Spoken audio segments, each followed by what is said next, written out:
नमस्कार दोस्तों, मैं हूं शिया परियार। देखिए दोस्तों, गलत लाइफस्टाइल, गलत खान पान के चलते हुए व्यक्ति बहुत सारी बीमारियों से ग्रसित हो जाता है। उन्हीं बीमारियों में से आज हम चर्चा करने वाले हैं बीपी लो के बारे में। बहुत से लोग इससे ग्रसित होते हैं। ये बीपी लो होता क्या है, इसके कौन से ऐसे कारण हैं, कौन सी इसकी जो सिम्टम्स हैं वो हमारी बॉडी पे उभर के आते हैं, और इसको दूर करने के लिए यानी इससे छुटकारा पाने के लिए हमें कौन से आसन करने चाहिए, कौन से प्राणायाम करने चाहिए, कौन सी हमें ऐसी मुद्रा लगानी है, कौन से हम मंत्र का उच्चारण करेंगे और कौन से ऐसे कलर का ध्यान हम करेंगे। और साथ ही साथ आपको मैं बताऊंगी कि रब थेरेपी कितनी कारगर है। तो चलिए शुरू करते हैं आज का हमारा ये टॉपिक। देखिए दोस्तों, सबसे पहले हम जानेंगे कि बीपी लो होता क्या है। देखिए, जो हमारी आर्टरीज होती हैं यानी निलय और धमनियों की जो दीवार होती है वो किसी न किसी कारण से शिथिल पड़ जाती है, यानी जो रक्त का दबाव है ना वो कम पड़ जाता है, यानी खून की कमी हो जाती है। तो इसे ही बीपी लो कहते हैं। देखिए साथियों, एक साधारण व्यक्ति में 120/80 ब्लड प्रेशर होना चाहिए। अगर इस माप से ज्यादा हो जाता है तो हाई बीपी कहलाता है, और जब हमारा ये जो माप है 100 से भी नीचे यानी 90/60 जब हो जाता है तो उस व्यक्ति को बीपी लो हो जाता है। अब कारणों को जानना तो बहुत जरूरी है। तो इसके कारण क्या हो सकते हैं? देखिए दोस्तों, जो लोग बहुत ज्यादा तनावपूर्ण जीवन जीते हैं, यानी बहुत ज्यादा तनाव रखते हैं, बहुत ज्यादा चिंता करते हैं, और जो जिनका भोजन है ना वो भी सही नहीं है, यानी ठंडा बासी भोजन करते हैं, ऐसे व्यक्तियों को बीपी लो हो जाता है। और इसके सिम्टम्स जो है ना वो हमारी बॉडी में कैसे उभर के आते हैं। इन लोगों के जो हाथ पैर है वो सुन्न पड़ने लग जाते हैं, और हाथ पैर ऐसे थरथराने भी लग जाते हैं, और हाथ पैर ठंडे पड़ जाते हैं, और सर दर्द हो जाता है, और व्यक्ति एकदम कमजोर कमजोर सा हो जाता है, थका थका सा हो जाता है, किसी से बात करने का मन भी नहीं करता उसका। तो ये सिम्टम्स हमारी बॉडी के ऊपर उभर के आते हैं। अब सावधानियां क्या बरतनी है? देखिए दोस्तों, ये जो भी है ना बीपी लो होता है जिन व्यक्तियों को, सबसे पहले जो इसका सबसे बड़ा कारण मैंने तनाव बताया, उस तनाव से दूर रहना चाहिए। उस तनाव को दूर करने के लिए ऐसे व्यक्तियों को योग, प्राणायाम और ध्यान जरूर करना चाहिए, ताकि उनमें इतनी ताकत आए कि वो इस तनाव से दूर रह सकें। साथ ही साथ उन्हें ठंडी तासीर वाली जो चीजें होती है ना उनसे इन लोगों को परहेज करना चाहिए। इनको गरम गरम चीजें खानी चाहिए, और साथ ही साथ जो ब्लड बढ़ाती हैं ऐसे भोज्य पदार्थों को शामिल करना चाहिए, जैसे मुनक्का है, अंजीर है, और जो मीठा नीम है उसकी पत्तियां रोजाना 6-7 रोजाना सुबह सुबह चबाएं वो लोग। और साथ ही साथ अनार और चुकंदर इन लोगों के लिए बहुत ही फायदेमंद होती है। इसके अलावा गरम चीजें जैसे गरम गरम कॉफी जरूर लें, और खाने में भी ये लोग गरम गरम खाना खाएं। कोई भी चीज ले गरम लें, ठंडी तासीर वाली से परहेज करें, जैसे आइसक्रीम वगैरह है, दूध के जो भी प्रोडक्ट है उनसे इन लोगों को परहेज करना चाहिए। तो चलिए दोस्तों, अब हम शुरू करते हैं आसनों से। कौन से ऐसे आसन इनको करने चाहिए? तो देखिए दोस्तों, श्वास और प्रश्वास की जो यौगिक क्रियाएं हैं, यानी श्वास को लेना और छोड़ना एक टाइम के अकॉर्डिंग, ऐसे यौगिक जो क्रियाएं हैं वो करनी चाहिए। इसका मेरा एक लाइव सेशन में मैंने एक वीडियो बनाया था, यानी लाइव सेशन में बताया था वो यौगिक क्रियाएं, वो जरूर करें आप डेली। इसके अलावा दूसरा जो आसन है वो है पवन मुक्तासन। तो चलिए दोस्तों, कैसे करेंगे हम? इस पवन मुक्तासन को इस तरीके से हम सीधे लेट जाएंगे। दोनों पैर हमारे सीधे होंगे। हमारे हाथों को हम इस तरीके से बगल में रख लेंगे। एक पैर को मोड़ेंगे और सांस छोड़ते हुए इस तरीके से अपने नाक को टच करने की कोशिश करेंगे। अपने सांस को होल्ड करे रखें कुछ टाइम तक, यानी 10 टाइम आप मन ही मन गिन लें। उसके बाद में सांस भरेंगे और पैर को सीधा करेंगे। यही क्रिया हम दूसरे पैर से भी दोहराएंगे। सांस छोड़ते हुए अपने नाक को टच करेंगे और 10 टाइम तक आप होल्ड करे रखें।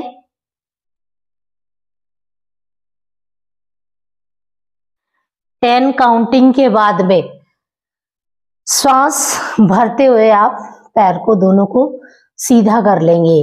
ये जो है आप क्रियाएं आप एक एक पैर से 10 टाइम करेंगे। उसके बाद आप दोनों पैरों से भी, दोनों पैरों को घुटनों से मोड़ते हुए इस तरीके से लेके आएंगे और लॉक करें और अपने गर्दन को उठाते हुए टच करेंगे सांस छोड़ते हुए और मन ही मन 10 बार काउंट करें।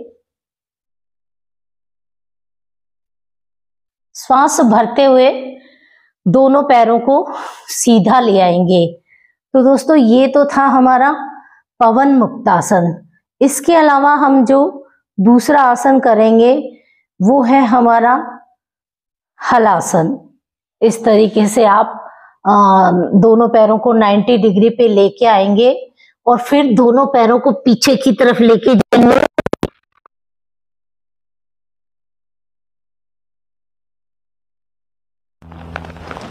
धीरे धीरे आप पैरों को नीचे करेंगे। ये भी आपको, जो लोग बिगनर्स हैं, देखिए कोई भी आसन हो, जो लोग नए नए इस आसनों को करना चाहेंगे वो एक बार दो बार से ही शुरू करेंगे। धीरे धीरे जब उनकी बॉडी फ्लेक्सिबल हो जाती है ना, तब उनको ये बढ़ा देना है कितनी बार आपको करना है। तो फिर जैसे जैसे आपकी प्रैक्टिस हो जाएगी, आपकी 10 टाइम आप रोजाना इसको कर सकते हैं हर आसन को। इसके अलावा जो नेक्स्ट आसन है वो है हमारा सर्वांग आसन। दोनों पैरों को आप ऊपर की तरफ उठाएं, 90 डिग्री पे लेके आएंगे, फिर अपने दोनों हाथों से सपोर्ट करके हिप्स को उठाएंगे।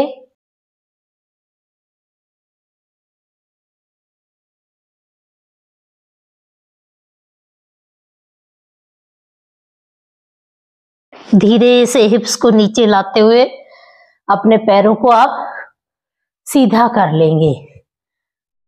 इसके बाद आप बाईं करवट लेते हुए आप बैठ जाएंगे। तो दोस्तों इसके अलावा जो हमारा अगला आसन है वो हम सूर्य नमस्कार करेंगे। सूर्य नमस्कार बीपी लो वालों के लिए रामबाण माना गया है। इसका भी मेरा एक वीडियो बना हुआ है, बहुत अच्छे तरीके से सूर्य नमस्कार मैंने श्वास प्रश्वास के द्वारा बताया हुआ है। आप मेरे उस वीडियो में जाके जरूर देखें। स्टार्टिंग में लेकिन आपको सूर्य नमस्कार 1 या 2 बार करना है, फिर धीरे धीरे इसका टाइमिंग आपको बढ़ाते जाना है। जब हमारे ये आसन हो जाते हैं उसके बाद हमें कौन से ऐसे प्राणायाम करने हैं। तो देखिए दोस्तों, सबसे पहले हम जो प्राणायाम करेंगे, साथ ही साथ मैं आपको मुद्रा भी बता दूं, क्योंकि ये जो मुद्रा है ना, आप जैसे ही आप प्राणायाम करते हैं उस टाइम भी लगा सकते हैं, या फिर शाम को जैसे बैठे रहते हैं खाली समय, तो उस टाइम भी आप कम से कम 40 से 45 मिनट मुद्रा लगा सकते हैं। इसे बोलते हैं प्राण मुद्रा। कैसे लगाएंगे? जो हमारे इंडेक्स फिंगर और मिडिल फिंगर है, ये दोनों उंगलियां सीधी रहेगी। हमारे रिंग फिंगर और हमारी छोटी वाली उंगली, ये हमारे अंगूठे के टिप पे, तीनों का टिप टच होगा। इस तरीके से ये हमारी प्राण मुद्रा कहलाती है। इस मुद्रा को लगा के हम सीधे बैठेंगे। जब भी हम प्राणायाम करते हैं तो ये वाली मुद्रा लगाएं। लंबी गहरी श्वास छोड़ेंगे, भस्त्रिका करेंगे और श्वास छोड़ दें। एक बार श्वास लें और श्वास छोड़ देंगे।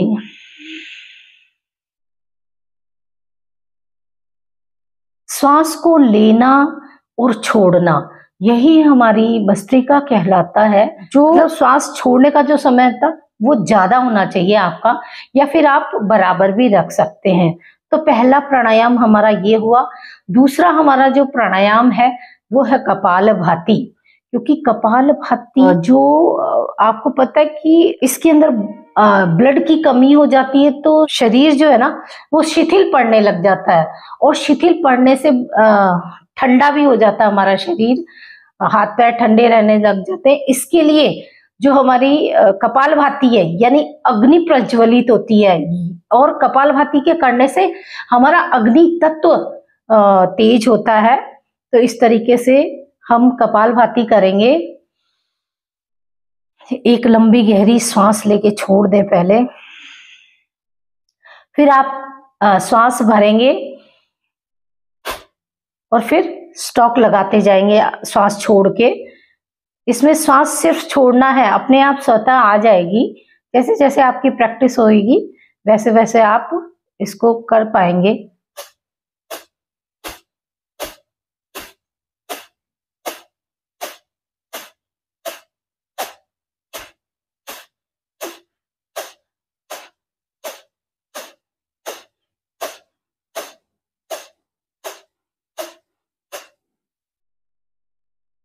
जो भस्त्रिका थी वो कम से कम आपको 5 मिनट करनी है।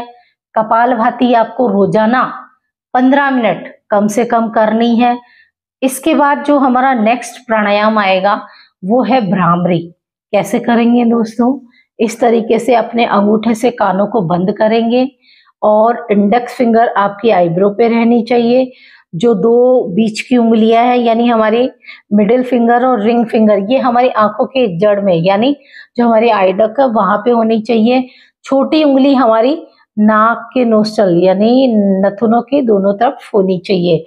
इस तरीके से आप अपनी पोजीशन हाथों की बना लें और फिर एक लंबी गहरी श्वास लेके छोड़ देंगे पहले,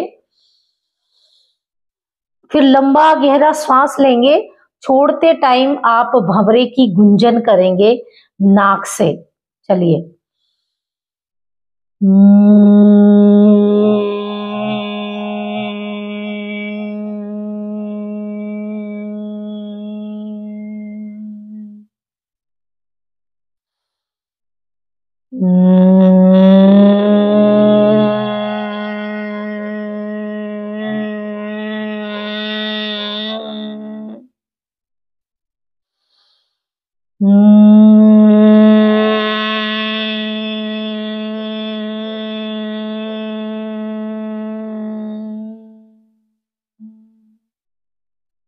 बीपी लो वालों को ये जो भ्रामरी है कम से कम 5 बार तो करनी है, और रोजाना वैसे वो 11 बार अगर करते हैं तो बहुत जल्दी उनको फायदा भी होगा।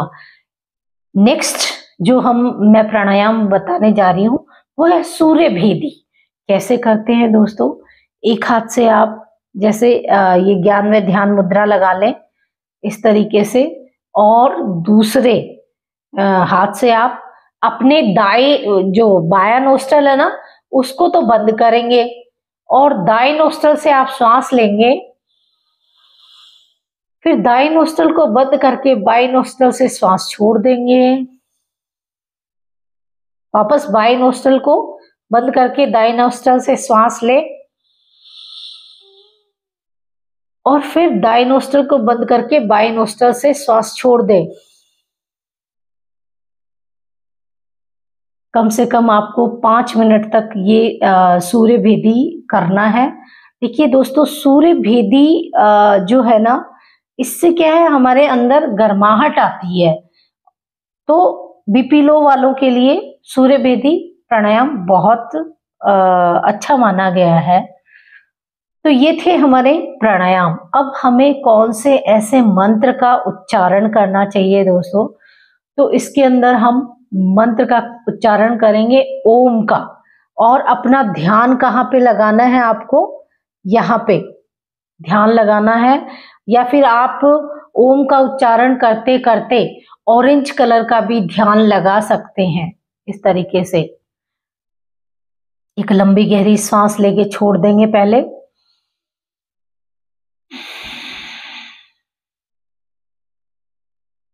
फिर एक सांस लेंगे आप लंबी गहरी, छोड़ते टाइम अ उ म की ध्वनि के साथ आप ओम का उच्चारण करेंगे।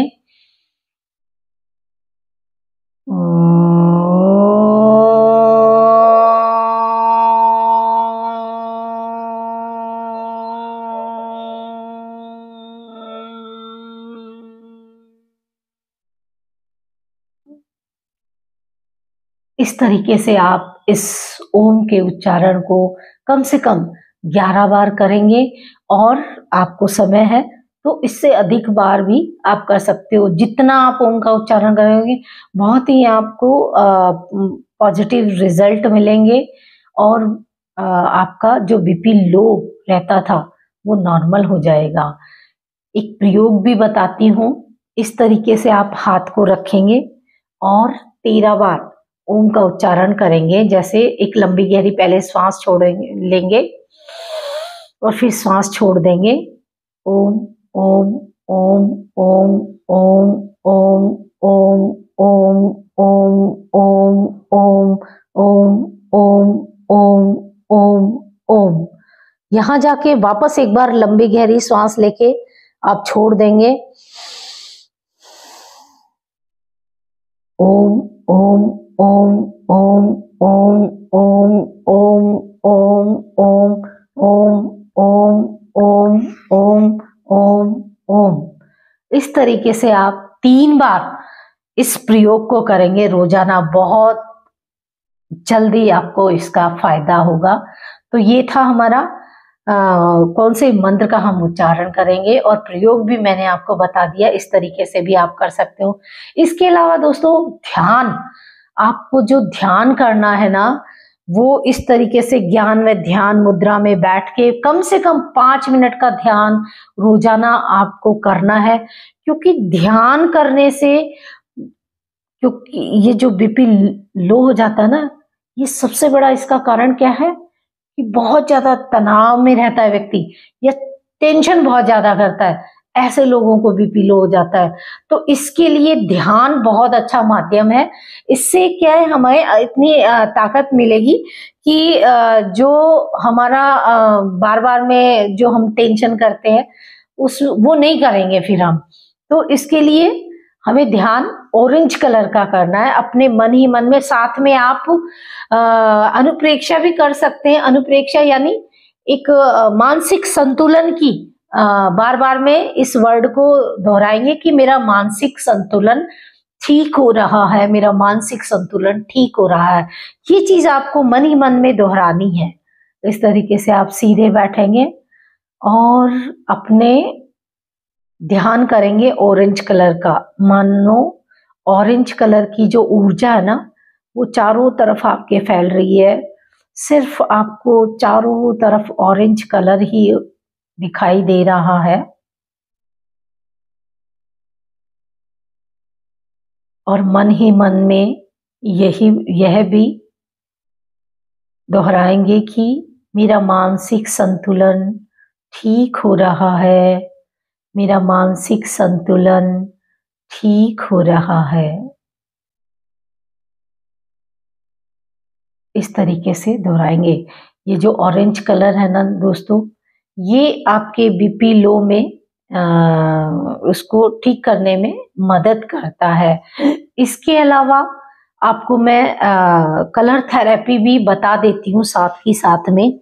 जो ऑरेंज कलर है, देखिए ये ऑरेंज कलर है, इसको कहाँ पे लगाना है, हमारे जो हमारा थंब है, यानी थंब का नेल के बेस में जो अंगूठा है, उसके नाखून के नीचे जो हमारी चमड़ी है, वहां पे आप ऑरेंज कलर का ऑरेंज कलर लगा ले, दोनों ही अंगूठों पे लगाना है आपको ऑरेंज कलर। और ये जो ऑरेंज कलर है आपको रात को लगा के सो जाए, क्योंकि अगर आप जैसे दिन में तो लगाएंगे तो हाथ बार बार में धुलते हैं, और हाथ धुलते ही एक बार भी हाथ धुल जाएगा तो ये कलर का जो असर है ना वो हट जाएगा। देखिए नाखून के बेस में मैंने इतना ही दूर में ये ऑरेंज कलर लगा रखा है कि आपको प्रयोग रात को करना है, जैसे आप सोते हैं और बस लगा के सो जाए इसको, तो आपके बीपी जो लो रहता था ना वो नॉर्मल आ जाएगा। इसके अलावा दोस्तों इन लोगों के लिए जो बहुत ही जरूरी है, क्योंकि आप जानते हैं इसके अंदर व्यक्ति के हाथों में कंपन होने लग जाती है थर थर, और दूसरा शिथिल पड़ जाते हैं यानी ठंडे पड़ जाते हैं। ऐसे लोगों को रब थेरेपी बहुत काम की होती है। अपने हाथों को इस तरीके से रोजाना और वो 2 मिनट से 5 मिनट तक रगड़े अपने हाथों को, और इसी तरीके से अपने जो पैर की है ना तलवे उसको भी आप रगड़े। इस तरीके से आप दोनों तलुओं को रगड़े 2 से 5 मिनट तक इसको कर सकते हैं। तो दोस्तों ये था आज का हमारा वीडियो। आपको कैसा लगा? आप मेरे इस वीडियो को लाइक करें, शेयर करें, और मेरे इस चैनल को अभी तक जिसने सब्सक्राइब नहीं किया है प्लीज़ वो मेरे इस चैनल को सब्सक्राइब करें। धन्यवाद।